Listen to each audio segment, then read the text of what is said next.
Good morning, everyone. This is 8th of March 2022. Let's look into the important articles of today's newspaper for civil services examination. The first page, multi-phase elections and UPC's 57% turnout in last round. ये सब political news है. अगर आप UP से belong करते हैं तो थोड़ा बहुत आप मतलब इसको ध्यान में रख सकते हैं, क्योंकि इंटरव्यू के पर्सपेक्टिव से भी ये इम्पोर्टेंट बन सकता है अगर if you are from UP. Otherwise, no. Then we'll look into the only important articles. No political articles, मतलब political articles इतने important नहीं होते हैं, कुछ exceptional होते हैं. तो Modi raises flight of Indian students with Helsinki. तो हमारे प्राइम मिनिस्टर ने क्या कहा है कि direct conversation with Ukraine president Zelensky may help Moscow find a solution to the ongoing war. Prime minister ने कहा है डायरेक्ट रशियन प्रेसिडेंट पुतिन उनसे बात करके ये डायरेक्ट कॉन्वर्सेशन की बात कही है. आप उनसे डायरेक्ट कॉन्वर्सेशन कीजिए, ये फायदेमंद हो सकता है. फिर उसके बाजू में राइट साइड में आर्टिकल है rupee sinks to record low as oil prices spike. अभी रुपी का मतलब एक्सचेंज रेट कितना हुआ है अगेंस्ट ऑलमोस्ट 77 हो गया है, क्योंकि रशिया यूक्रेन का जो कन्फ्लिक्ट चल रहा है उसके, और उसकी वजह से क्रूड ऑयल के भी प्राइसेस बहुत ही मतलब 14 साल में जितने नहीं थे उतने 14 साल हाई बन गए, और इन्फ्लेशन के रिस्क अभी बनने शुरू हुए. अभी रशिया यूक्रेन क्राइसिस का अगर आप यूपीएससी की नई तैयारी कर रहे हैं तो आपको शायद नहीं पता होगा कि इसका इम्पैक्ट कैसे होता है. इसके मल्टीप्लायर इफेक्ट होते हैं. ये क्या होता है, अब रुपीस मतलब उसका वैल्यू कम हो रहा है, मतलब रुपी के एक्सचेंज रेट बढ़ रही है, हमारा रुपी सस्ता हो रहा है. तो उसकी वजह से क्या होगा, हमें हमारे लिए इंपोर्ट्स महंगे हो जाएंगे. हमें तेल जो है जो खरीदना पड़ेगा, इंपोर्ट करना पड़ेगा, वो महंगा खरीदना पड़ेगा. हमारी वैल्यू कम हो गई, इसलिए हमें महंगा खरीदना पड़ेगा. तेल महंगा हो गया मतलब ट्रांसपोर्टेशन, हमारे जो भी इंडिया में जितना कुछ ट्रांसपोर्ट होता है वो सब महंगा हो जाएगा. ट्रांसपोर्ट महंगा हो रहा है, इसका मतलब क्या होगा, इन्फ्लेशन बढ़ जाएगा. महंगाई हम जिसे कहते हैं, और इससे पूरा मतलब इकोनॉमी पर असर हो जाएगा. इसके अंतर्गत क्या होगा, अब आरबीआई का रोल शुरू होगा, आरबीआई की मॉनेटरी पॉलिसी का. आरबीआई इन्फ्लेशन को कैसे कंट्रोल करती है, उसके टूल्स होते हैं मॉनेटरी पॉलिसी टूल्स, जैसे CRR, then SLR, cash reserve ratio, statutory liquidity ratio, other operation मतलब ट्विस्ट. ये कुछ गवर्नमेंट सिक्योरिटीज को बाय एंड सेल करते हैं to control inflation, to adjust money supply in the economy. ये सब हम आगे पढ़ने वाले इकोनॉमी की जब क्लास शुरू होगी तब. देन उसके नीचे ही article chaos erupts in West Bengal assembly. हमेशा कुछ ना कुछ मतलब एक 3-4 स्टेट है, Maharashtra, West Bengal, Tamil Nadu and Kerala I think. वहाँ पर जो फेडरल स्ट्रक्चर के अंदर कुछ कन्फ्लिक्ट देखने को मिलते हैं गवर्नर और चीफ मिनिस्टर के बीच में. महाराष्ट्र में भी ऐसा ही है, वेस्ट बंगाल में भी ऐसा है. ममता बनर्जी एंड जगदीप धनकर आई थिंक, मिस्टर धनकर, यस. तो अभी वहाँ पर क्या हुआ है कि एमएलए ने, बीजेपी एमएलए ने क्या किया, गवर्नर की स्पीच को डिस्टर्ब किया गया. और ममता बनर्जी ने क्या कहा कि this is a planned attempt to create a constitutional crisis. और ये डेडलॉक मतलब अब तो ये डेडलॉक हो जाएगा.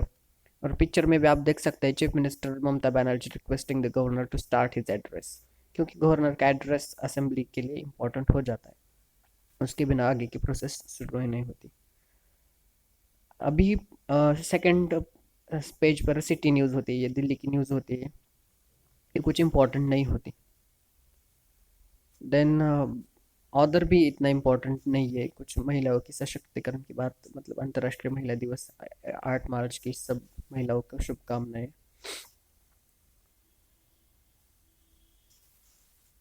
मैं भी जब सिविल सर्विस में आने वाला हूँ, मैं भी I am going to work on women empowerment. This is very important issue.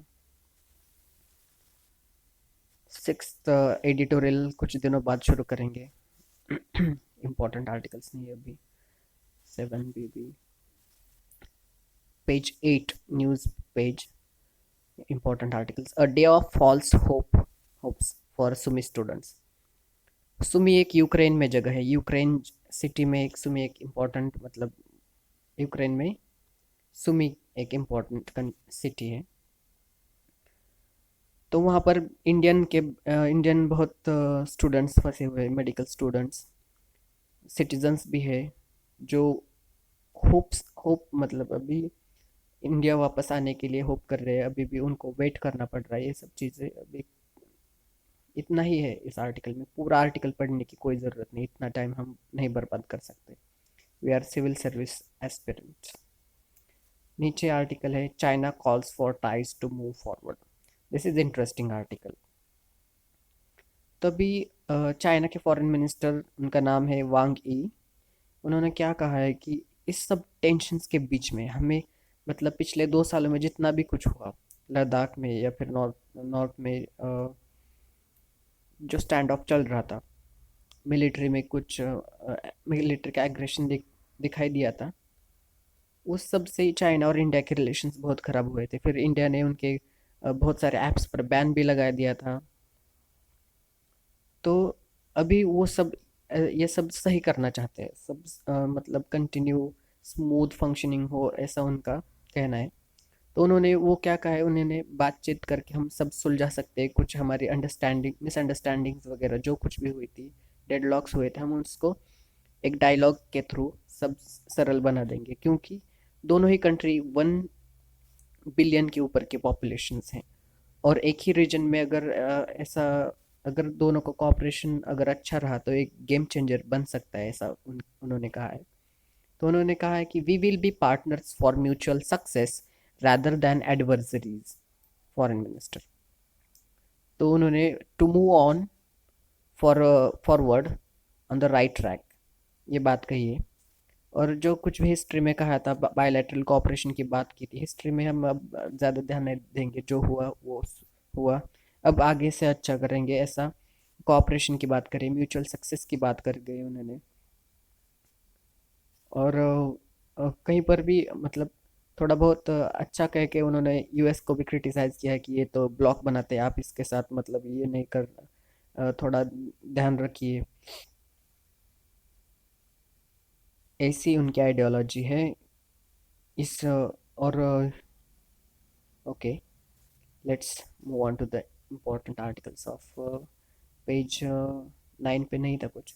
Page 10, plan to bring 4 lakh girls back to school. This is very important article. अभी अभी क्या कहा है,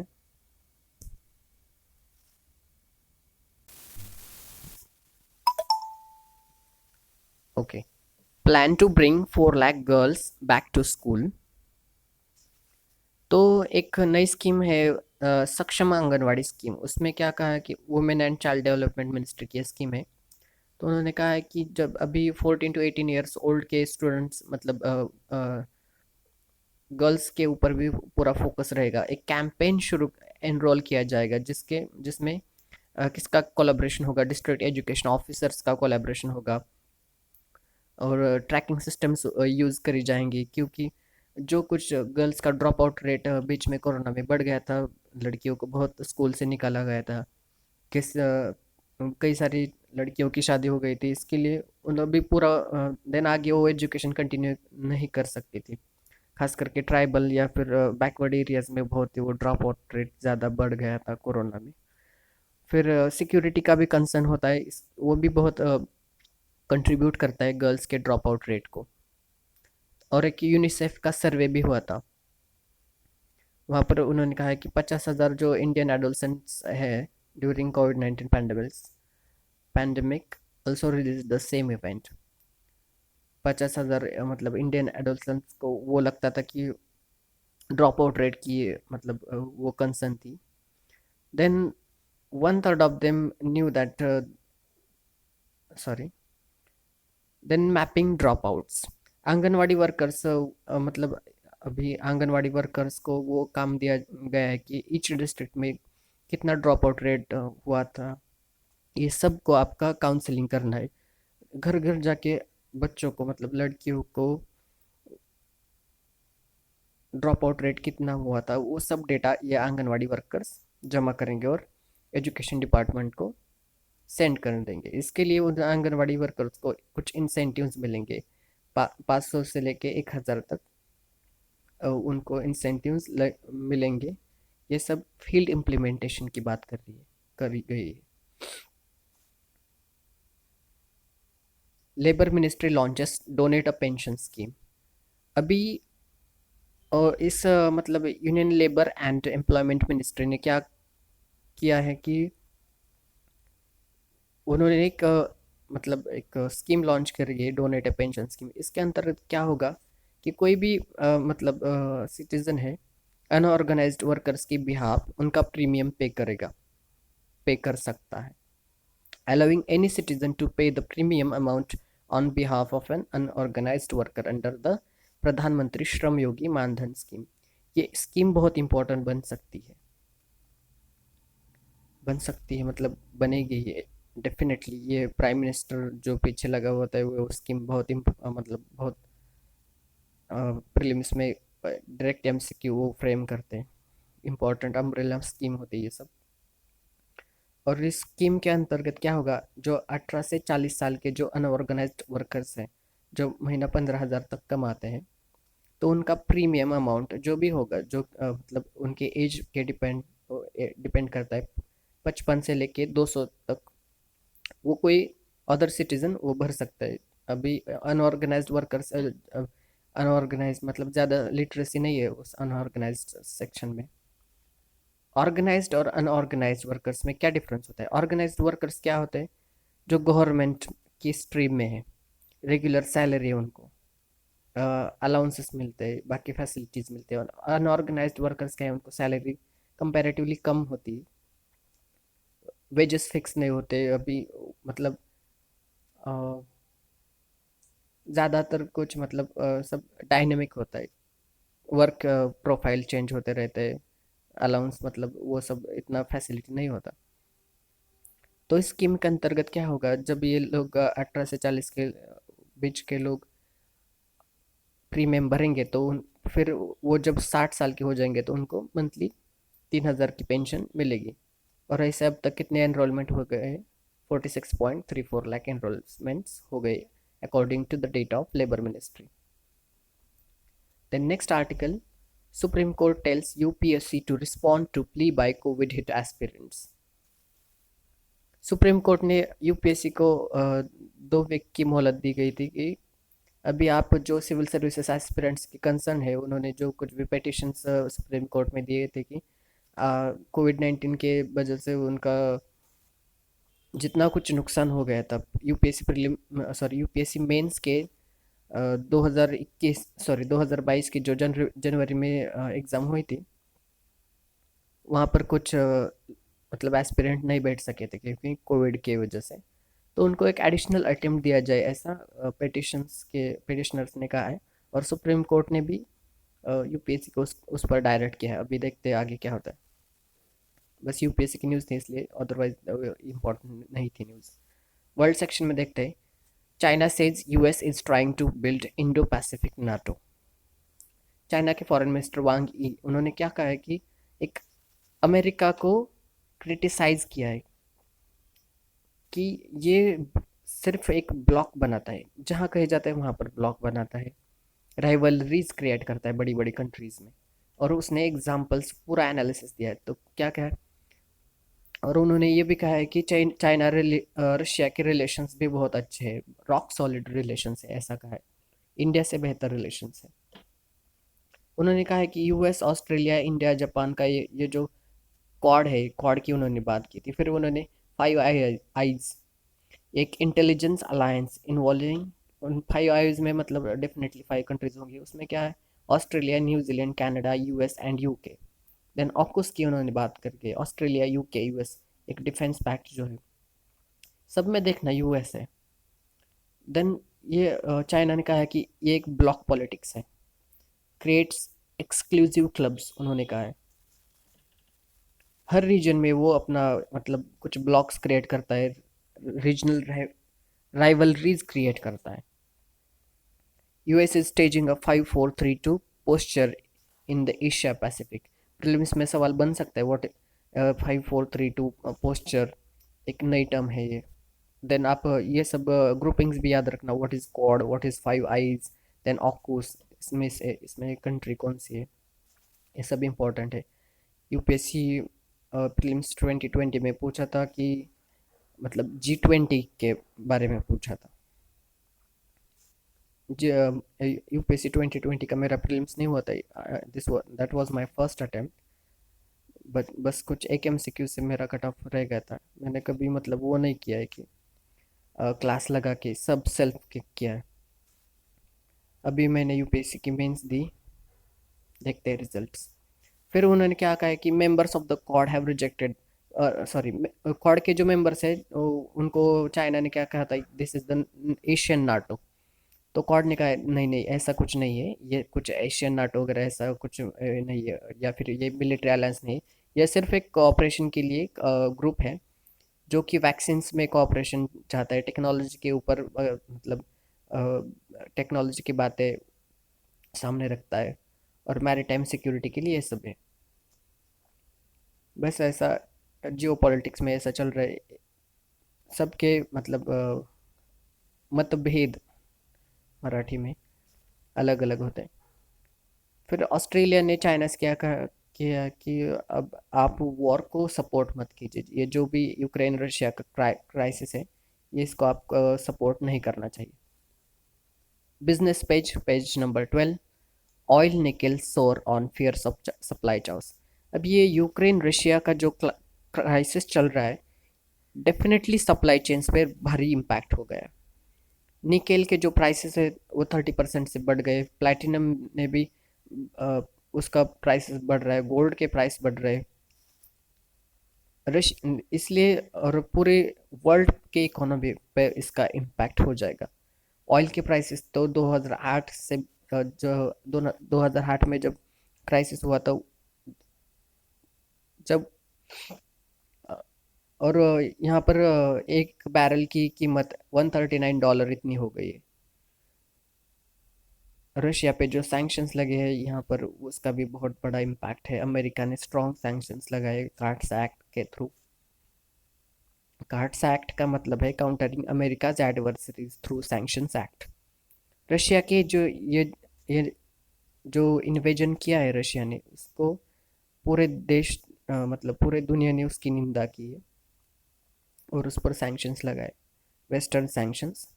और कुछ एनालिस्ट ने वो भी बातें रखी है कि जेपी मॉर्गन एनालिस्ट से ऑयल कुड सोर टू $185 दिस ईयर, मतलब एक बैरल की कीमत $185 तक हो सकती है, ऐसा कुछ एनालिस्ट का भी कहना है।